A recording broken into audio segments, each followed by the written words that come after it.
talk about the use case of digital freight matching and mega transportation industry, and that in this industry, there are the participants and the assets and the transactions. And this industry is fully covered with a unlimited number of participants and assets and transactions that are variably involved at different points in time. Digital freight matching is a concept that is, again, only taking in over about 1.5% of the marketplace at the moment and growing rapidly due to a lot of investment from VCs. There is a digital freight industry that the industry hasn't really quite wrapped their arms around the fact that they're all part of the same thing yet. Everybody's still just trying to eat the elephant that they can access as quickly as they can.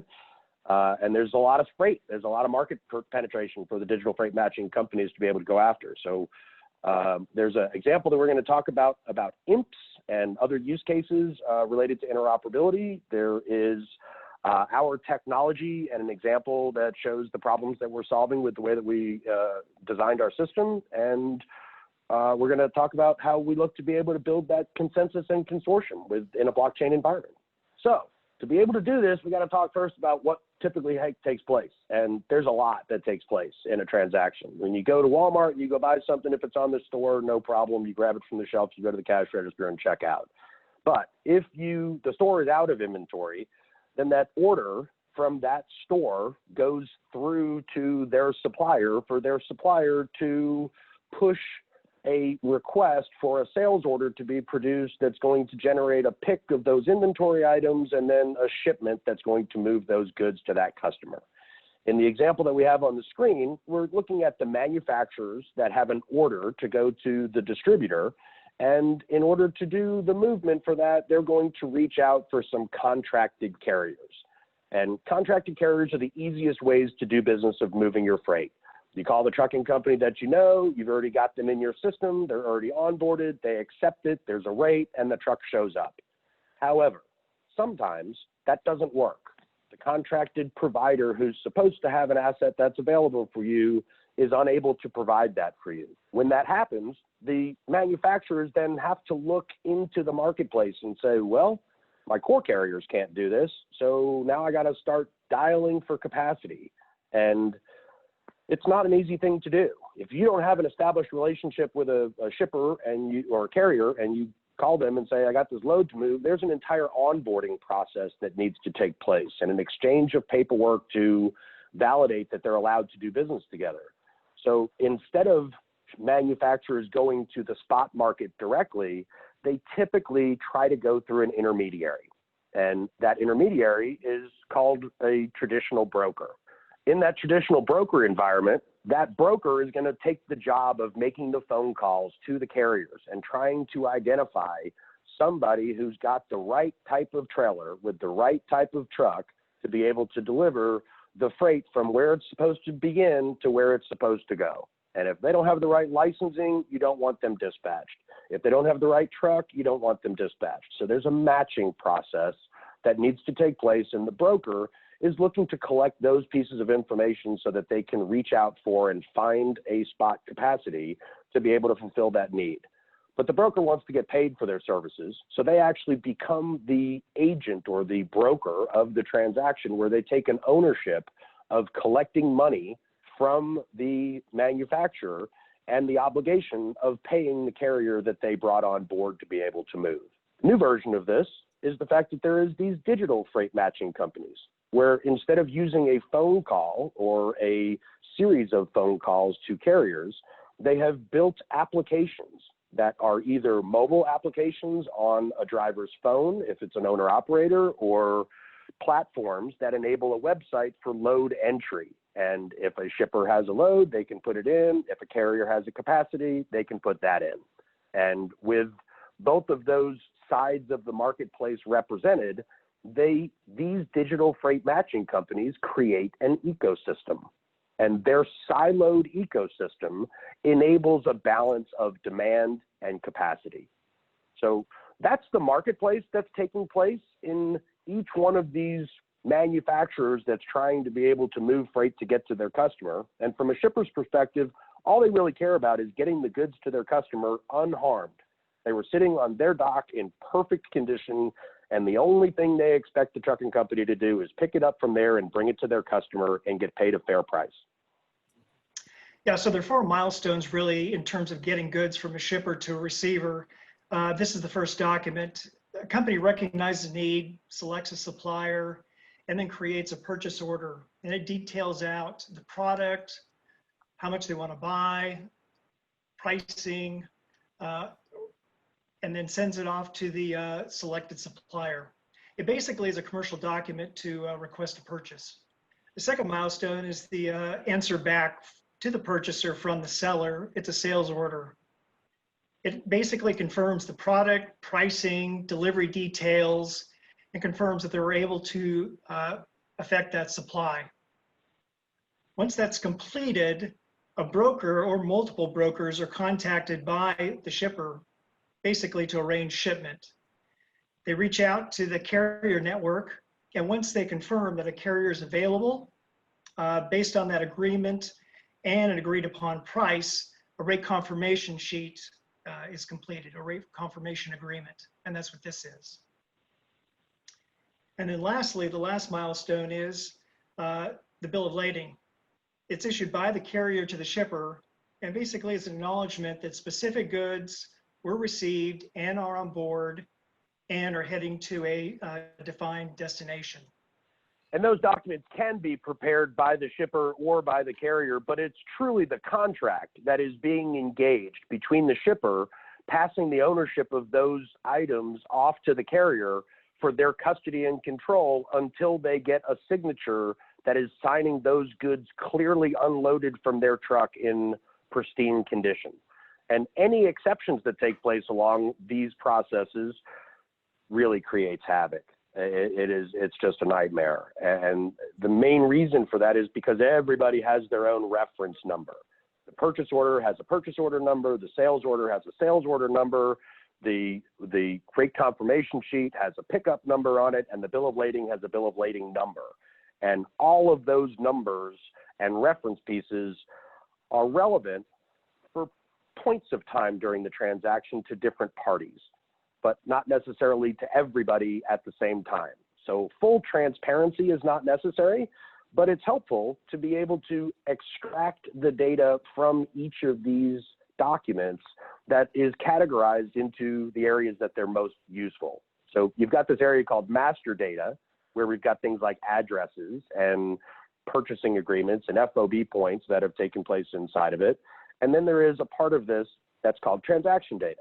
And the transaction data is the things like pricing and quantity, but it also is things like the order number and the customer's order number.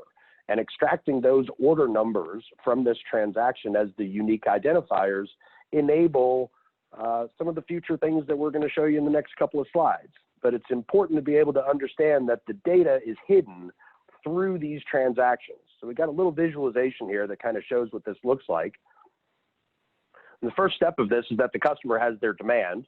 And when they do, there is a raw material that has to come from a vendor to be able to go through some manufacturing process to make it a finished goods that gets delivered to the customer. And when the customer gets that finished goods, as we've just described, there's paperwork that's taking place along the way, information that's gathered on that paperwork that is the relevant pieces that enable the settlement to happen after the fact. And it's one of the most important points of this industry at the moment is nobody gets paid in real time for doing this unless you're UPS or FedEx. If you're UPS and FedEx, then you have an access to be able to pull the money directly out of the company's account when you deliver the services. But in the truckload industry, that doesn't happen that way. And because of that, you have to be able to invoice, receive a cleared, signed invoice that the services were done complete before payment can be executed to the different parties. And because of that delay, typically there's 30 to 45 to 60 days before each of the parties has received their payment for the work that they've already done. There's one other component of the similar supply chain, which is the fact that when this is done with people and humans are involved, each of them have visibility to the step that's before them and after them, but that's all. So when the customer places an order and that order then has to go through a request to plan and the plan over to the order, to the purchase order, that's when the release of the raw materials is done. And there's another person that's involved in receiving those goods. Each one of these processes has human beings that are getting data and pushing information so that at the end of the event, these other data steps can be produced by other human beings. And I love humans, but they're prone to make mistakes. And the more chances we have of a human being looking at components of data as opposed to the picture that the data truly shows, the more likelihood that there is for errors to take place, that there can be extra cost that is brought into the equation, and that there's a delay, which causes real problems for everybody through the whole process. So we really got this two different types of markets that happen when you can't get to your core carrier. You've got your typical broker scenario where I can't move it, my core carrier said no, and now I need to be able to get it over to a broker. And about 95% of the brokered transactions are done through a traditional broker environment where they're required to be able to collect as much information so that they can provide feedback to the shipper so that they can know if there's any exceptions. They can gain visibility from those human touch points. But in the digital freight matching side, because of the fact that the information is gathered more streamlined, there's not a need for such oversight by every person. And every person can work off of exception management because they're getting data more quickly to the event happening, and they're getting a full picture of what the data is so that they can make an informed decision.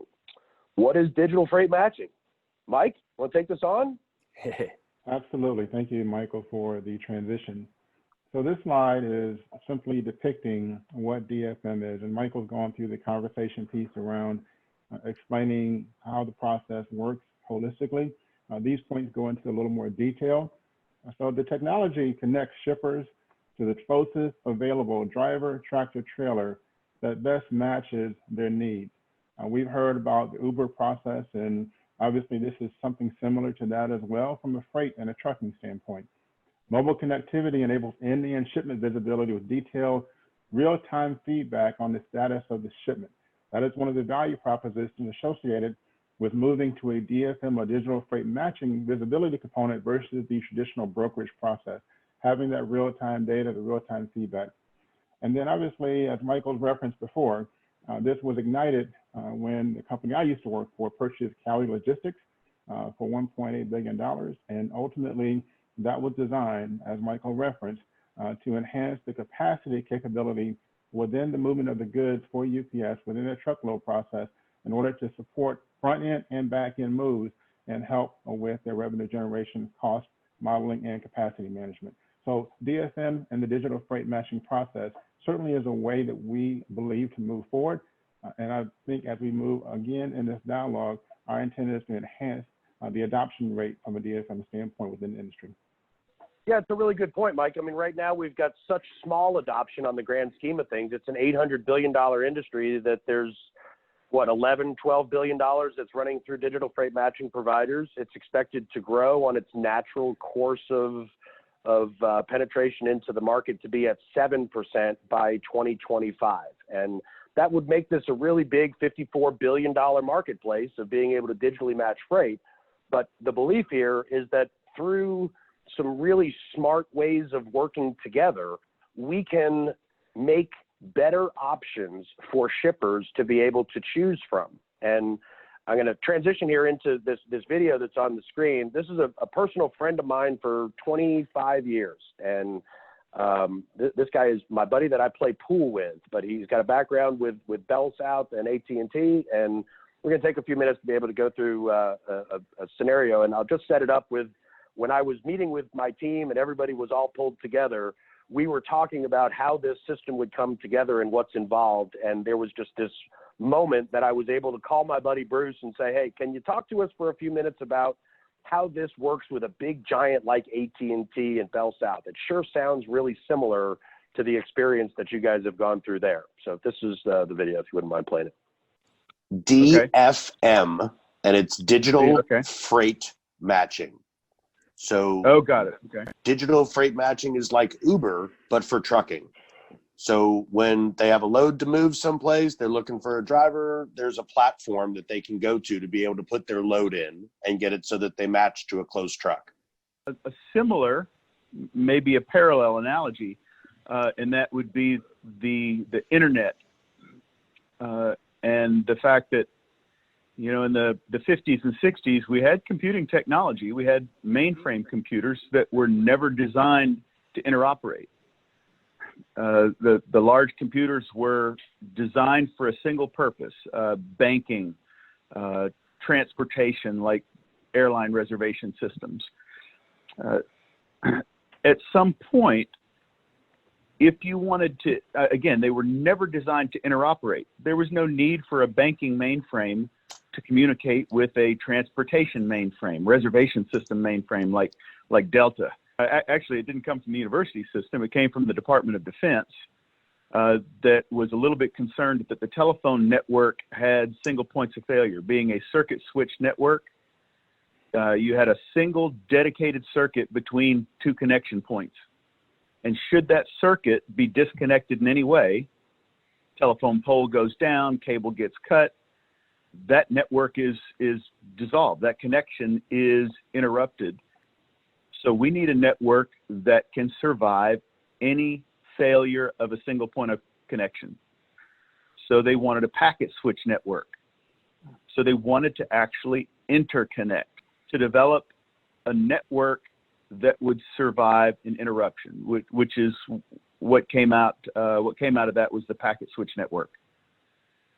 So they connected 4 university systems, and the fact that the university systems, being academic computers, were used for academics, research.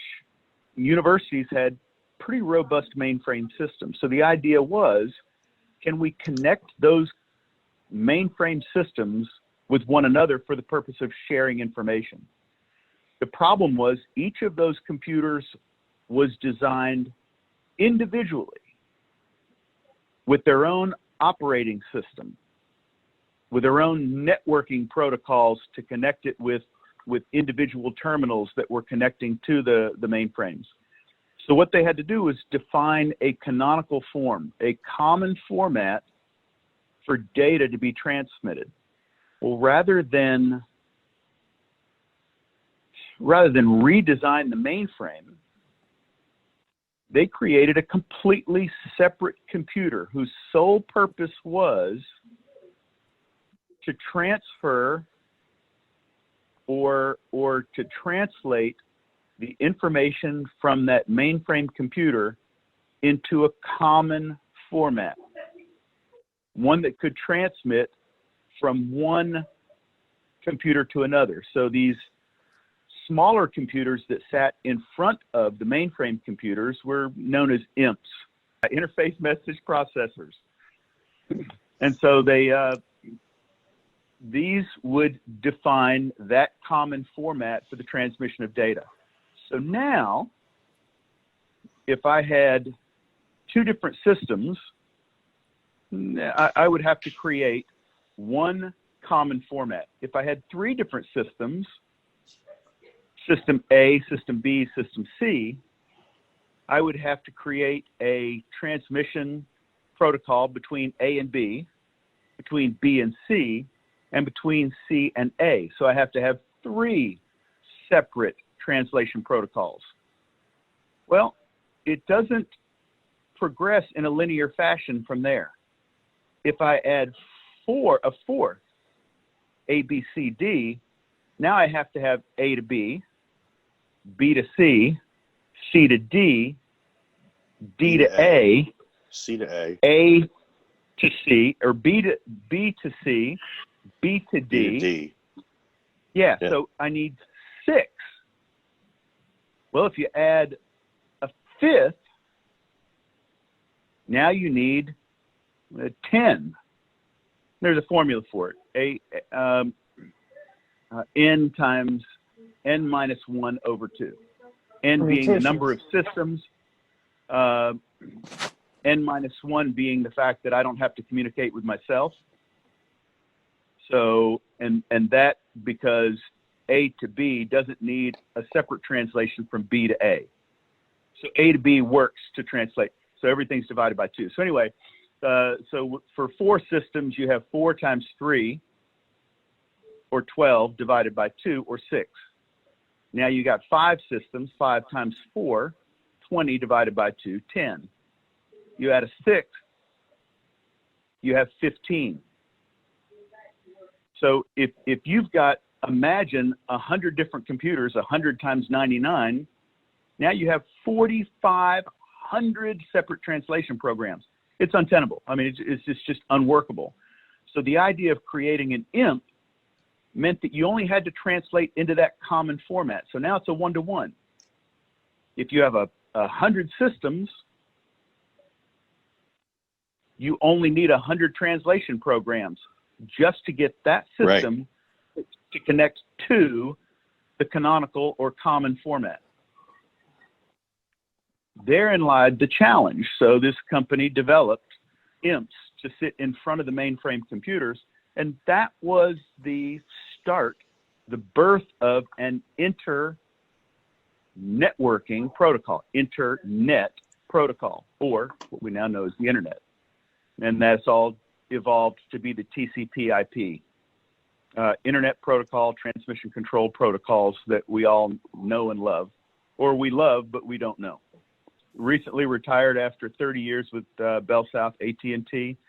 The last 20 years of that was part of AT&T University, where I worked specifically with salespeople and sales leadership in the area of either sales and leadership skills, or because I have such a passion for the technology behind the products that we sell, they wanted me to teach the technologies, because I just think what we do is some of the coolest stuff in the world. I've heard his stories for years, and the fact that he's educated in this space and has known of this this environment and my work and our connectivity, he's truly a valuable friend to have, and somebody I was thrilled to be able to introduce to my team, and glad that I got his permission to be able to share this with everybody today. But I think it really leads into, you know, the math of today there's currently some 225 digital freight matching companies. And if we were looking to be able to create interoperability between them under an existing one-to-one scenario, by the math that Bruce was talking about, it would be 225 times 224 divided by 2, which I believe brings you to 25,500 unique interfaces that would need to be created and managed on an ongoing basis for this industry to be able to have interoperability, unless there's a utility, an industry participant that steps in who doesn't have an interest in being able to take any business from anybody that's here, but only that's interested in helping these companies remove friction so that they can provide better services to their client base. And that's where we see DFM Data Corp fitting in, is that there are lots of horses that have left the barn, and they're running around the pasture at the moment and getting as much capacity and as much loads as they can in their marketplace. But in doing so, they're encouraging more shippers to join numerous platforms. And when a shipper puts their loads into numerous platforms, we create this thing that's called phantom capacity and phantom loads. So we're looking to be able to solve those issues, and was hopeful to circle back into our team here to kind of talk about the size and vast number of DFMs that are here and what we're looking to be able to do interoperably. So David, you want to take this one? Yeah, so it's, I love that math. I love realizing that without a central utility, you're talking about this massive undertaking.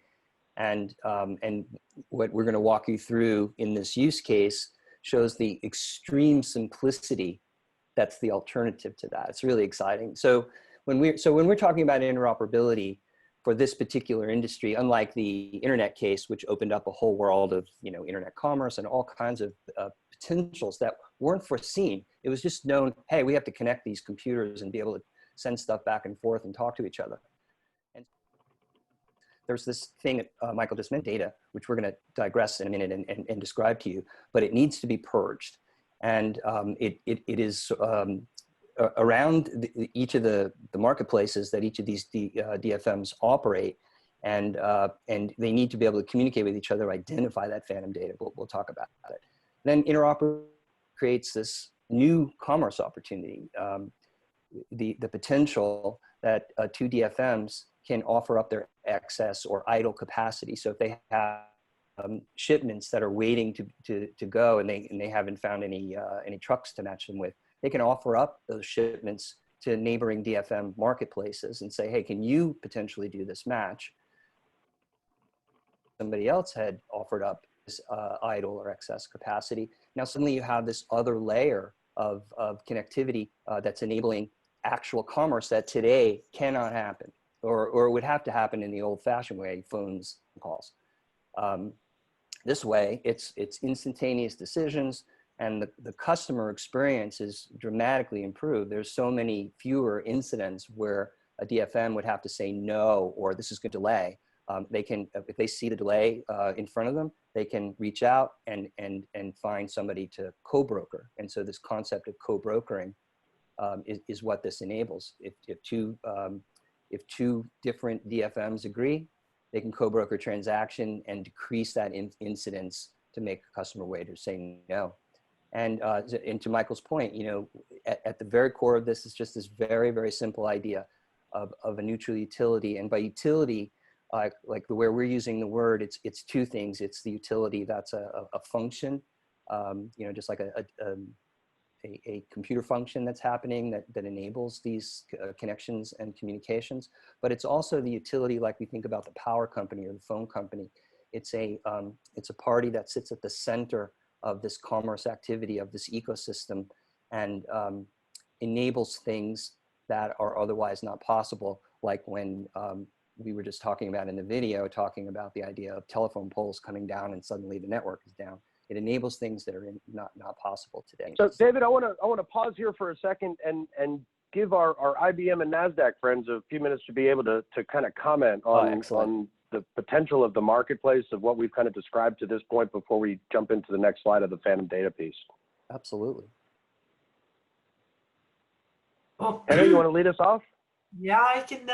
I think it's really interesting what you do, because I think there's really, or you will contribute with a lot to the market. Today, there's no, there's as you said, there's about 250 different electronic matching platforms, and to get that full overview, or the total, what is the total market here? Do I see just a small part of the market, or do I see a large share of the market if I join this DFM? I think it's really valuable for to have this central unit as you will then be the marketplace of the marketplaces, or at least combining all these volumes in order for the participants out there to see how large this market really is. Do I get the best prices, and to get better visibility and see the price discovery? Do you see all the things that you would expect to see in a natural marketplace in this use case? Is there anything that's missing from it? I mean, we haven't gone into settlement, but I think settlement has a role in what you guys are working on, and we actually don't cover that in our demo today that we've prepared for you. But I know NASDAQ, as part of their solution, is got some tools that are involved in being able to do the conclusion of transactions as well, and even including some exception reporting, right, where the final settlement price isn't necessarily what it was at the beginning, and that's an important element for this use case. Yeah, exactly. Well, I think payment, just looking at the number of people involved in a payment, you have to reconcile the invoice with the original contract. So I think that brings a huge value as well, to bringing that into the equation.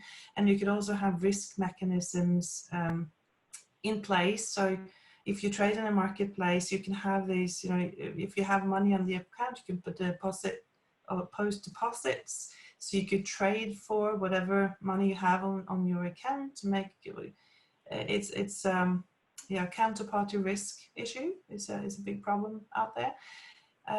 But having this instant settlement, it's saving money and time.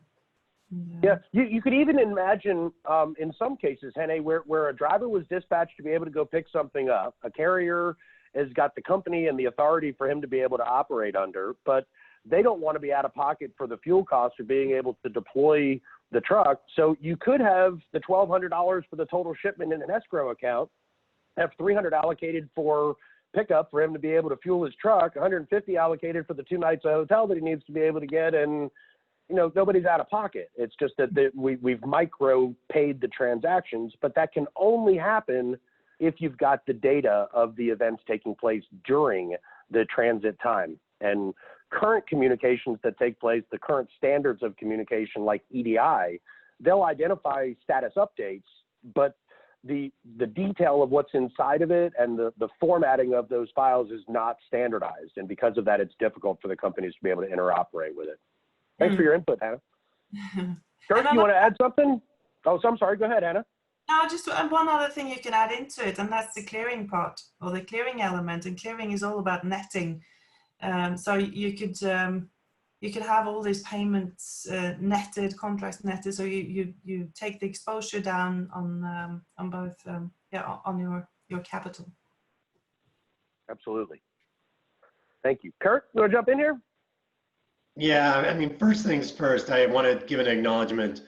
IBM's just very honored to have you as part of the digital mentorship program as well. So I think that this connection goes even deeper. What I've appreciated here is thinking about the buyer values. The buyer values that working with the Arbinger Institute years ago, buyers want something fast, right, cheap, frankly, and easy. And you're providing, right, that timeliness of information. You're making it operate faster. It is the right. We know it's the right information. It's auditable. It's consensus driven. It is based on smart contracts. So I think you've nailed the right. Cheap, meaning in that is the Arbinger group is over in the UK. So a little translation into the US market, cheap could almost be more value or less expensive. I think what you're doing is you can take costs out, as Hannah had just pointed out. You're able to take some costs out and you're making it easy. So that's what I really like. The opportunity I'm looking for, especially in the scenario where you just described gas, a hotel night, is there overhead in reporting and being so transparent? And if so, is that juice, that extra work, worth the squeeze? So is there really that return? So that's where you get to play with what is the benefit to all the participants by providing this and making it more fast, right, cheap, and easy. So I'm liking it. It's what the market's been asking for, and a number of companies have been trying to incrementally get there without taking advantage of new technology. Well, thanks very much. I appreciate the commentary on that. I'm going to turn it back over here. I think Philip's slides are up next to be able to go into right after we cover the phantom data piece. And both Henne and Kurt both talked about the data side and the phantom piece and cleansing of this. There's a term that Henne mentioned, which is a clearinghouse. And it's one of the things that we've envisioned ourselves serving in, is that capacity of being able to identify when a consummation of a load takes place in one marketplace, that we can cleanse that available load that is falsely posted in other marketplaces that are connected to this utility.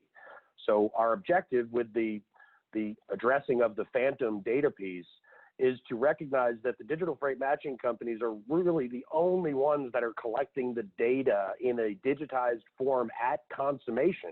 And because of the fact they have the consummation of the deal, we can use that consummation to be able to cleanse the phantom demand that's pent up in the other systems when there is a true capacity that has been allocated to move a shipment.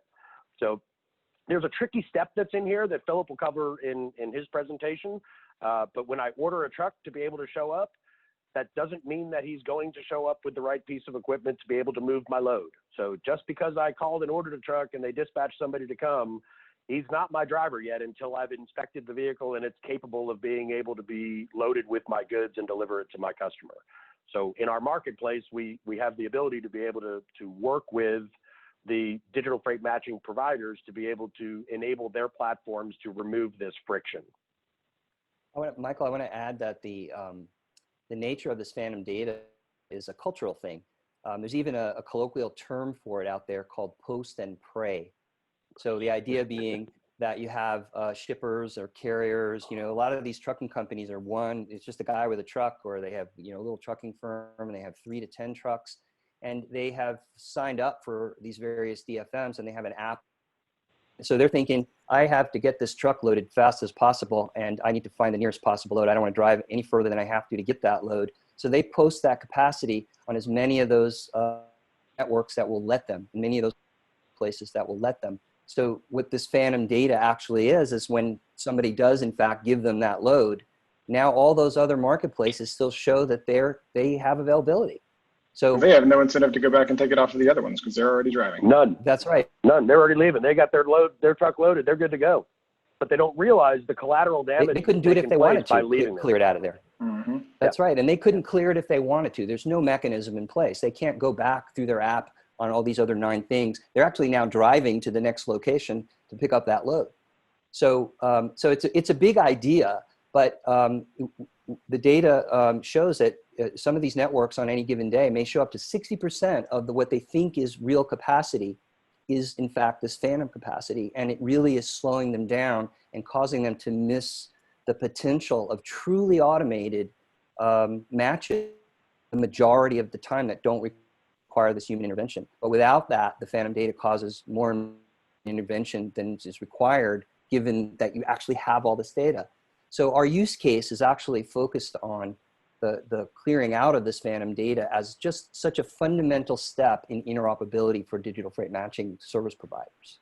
As well as changing the incentive too, because it's two-sided kind of, because the phantom data is there because there's no incentive for you know, truck drivers not to. And so the other side is making it so that these drivers don't have to post in more than one place. That's right. It's one-touch trust instead of post and pray. I love it. I think I'm quoting Michael Darden from something he said once, but I don't know if I ever said that, but that sounded like a Linda-ism, I think. So I just want to give a quick shout out here to the standards sides, because the standards pieces are really important here. And in the previous discussions, we've been really fortunate to have John Greaves on the line to be able to talk about the standards bodies that are capable of being able to implement and enforce or to provide guidance around how interoperability should take place. We had Patrick Duffy from BETA that was on board to be able to help demonstrate their focus towards an electronic bill of lading, which, by the way, is very similar to the same exact things as we're talking about. So we're very anxious to be able to see what their standards are, because the way that we've constructed our platform, we have opportunity to be able to comply and to enable that compliance of that central IMP sort of blockchain entry point. And with that, I think we're going to kick it over to Philip, and Philip's going to get a chance to kind of talk through the technology platform side. Yeah, so we've mentioned a utility a lot of times during this conversation that could bring all of the pieces together and make a lot of these things better, which brings me to the fact that I'm really excited to share for the first time what we've built. We have put a lot of work into an awesome platform. It's built on top of IBM's Hyperledger Fabric blockchain. A really good thing to do when you consider working with blockchain, like we mentioned earlier, is ask yourself, should I be using blockchain?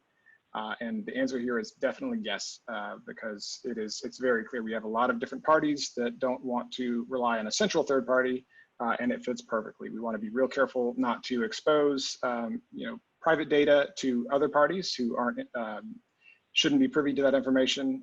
And so all of the bits of technology fit right in the right places.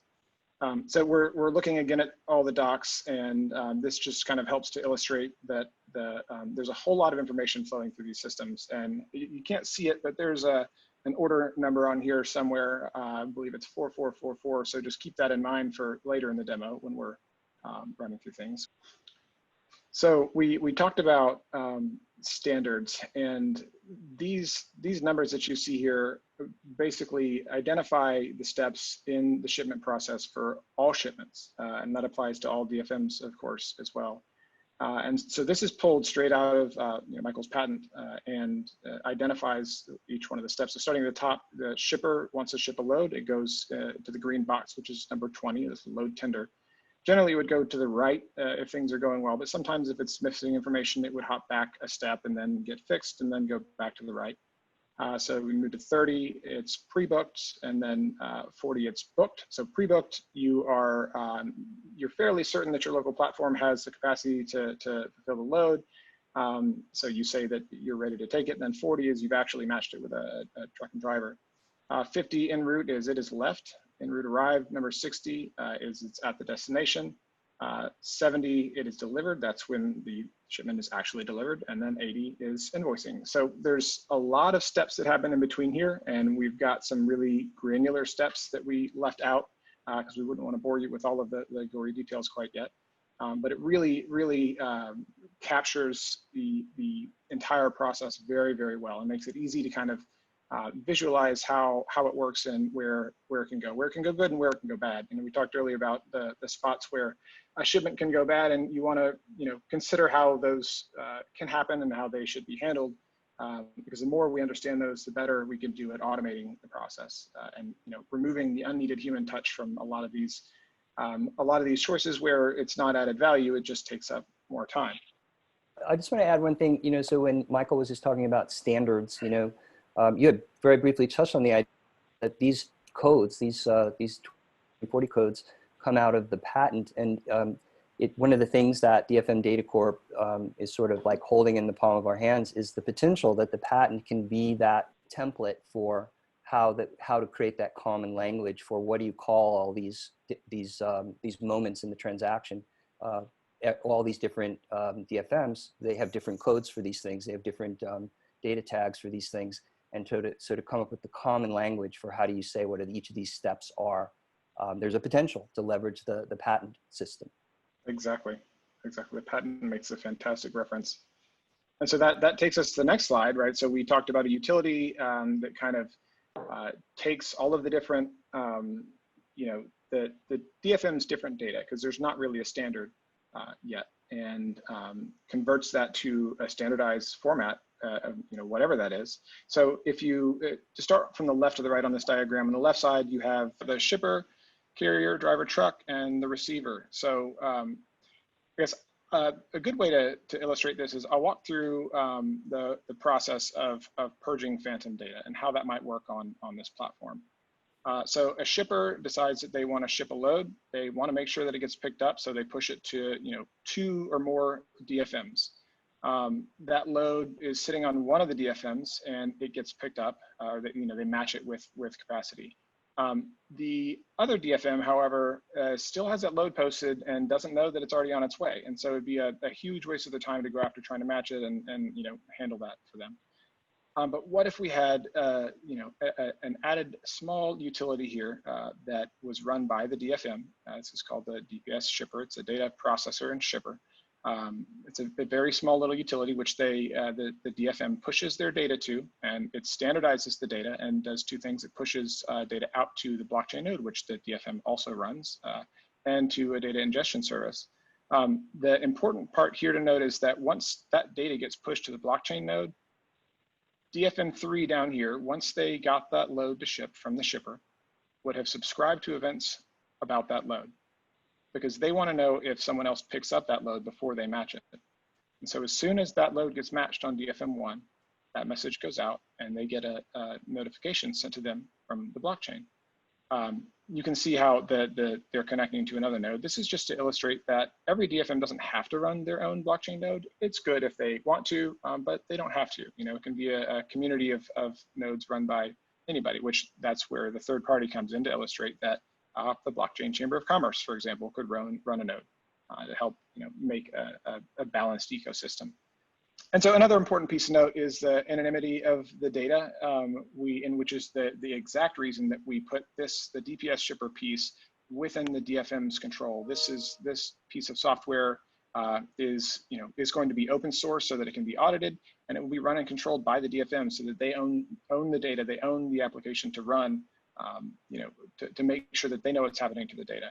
And so the data, once it leaves here, it's, to get a little bit more technical, it's hashed. It's basically run through a process that makes it so that no one has any idea what the data is unless they already know what that is. So the only other person that would know what load is being a notification is being sent out about would be DFM3, because they can run that same process, that one-way process on the data, and say, oh, yep, it matches what this notification came out to be, and I have that, I need to pull it from my system. So they see that notification and they immediately remove it from the system, saving them all the time and hassle. The other piece that we mentioned is what if a shipper posts a load to a DFM, but that DFM doesn't have the capacity to ship it. The problem here is that I talked about incentive before. What we want to do is change that model to where the incentive is not to push their load to multiple DFMs, to know that they can only push it to one and know that it's going to be taken care of. So the way that could work in a system like this is that the DFM1 has a load that's posted to it.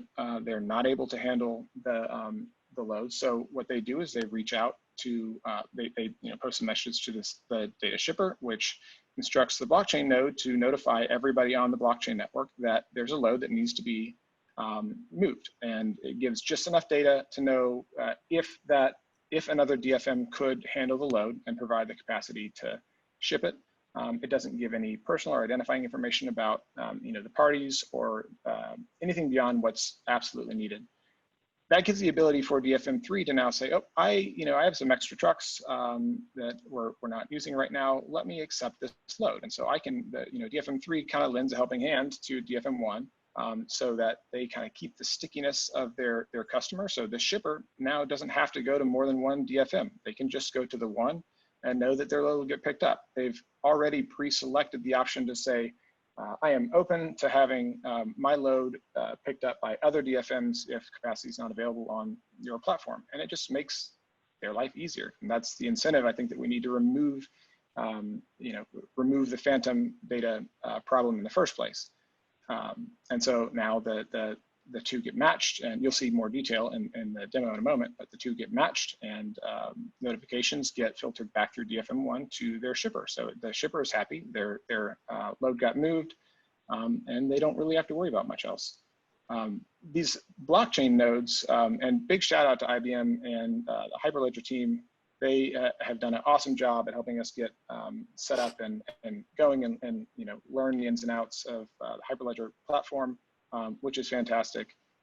And one really, really easy way to set up these blockchain nodes is to run it within IBM Cloud. And so it's a great place to be able to do that really, really easily. To give a little light into what's over here on the right side, so data gets fed into a data ingest service, which basically enables reporting, indexing, performance data, predictive analysis, and can even enable visualization data, similar to what NASDAQ does, oddly. So I think that leads us into our demos. They look simple, but I can assure you there's a lot going on behind the scenes that is very interesting.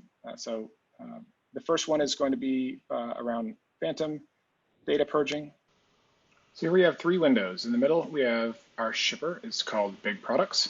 On the left side, we have DFM1, and on the right side, we have DFM2. Our shipper in the middle is interested in shipping a load. And so they have load with ID number 444 they want to post. So the first thing that they do is they want to send their load to multiple DFMs to make sure it gets picked up quickly. DFM1 is waiting for loads, the same with DFM2. So our shipper sends his load off to DFM1, you can see, and sends a load off to DFM2. So you can see on the left here where DFM1 received the load. They immediately subscribe to blockchain events for their load number 444. They send out a status number 20 saying that they've received a load. It's not been booked yet. And they start searching for a match internally. DFM2 does the exact same thing. So the difference comes in where DFM1 has matched the load with internal capacity. They immediately push a status update to the blockchain. And DFM2 receives that update, allowing them to clear their platform from that load.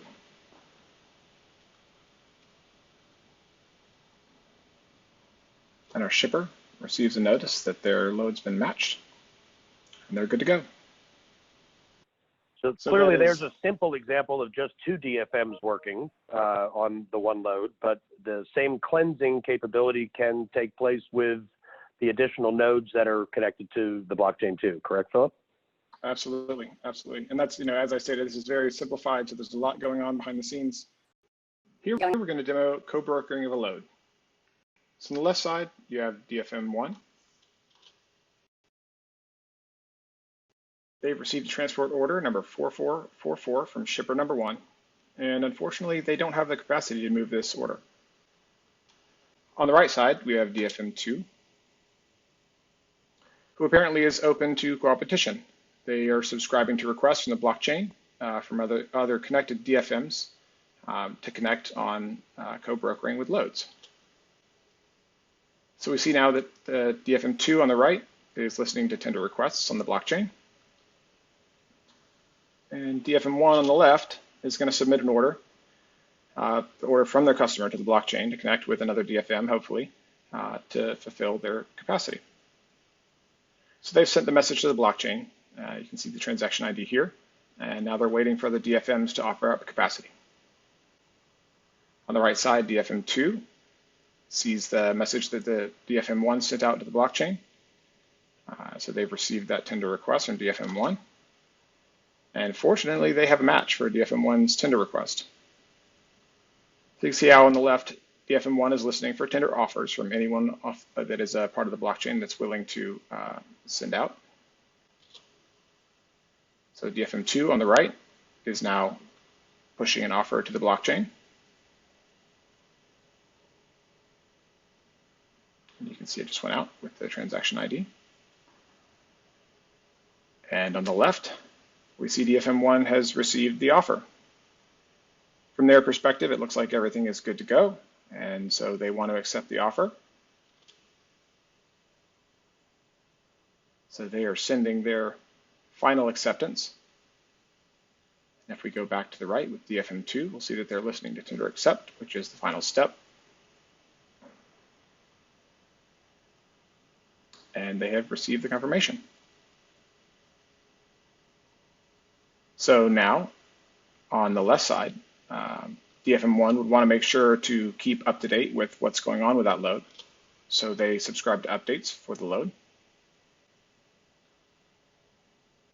And then on the right, this load goes ahead and ships. And as it goes through the process,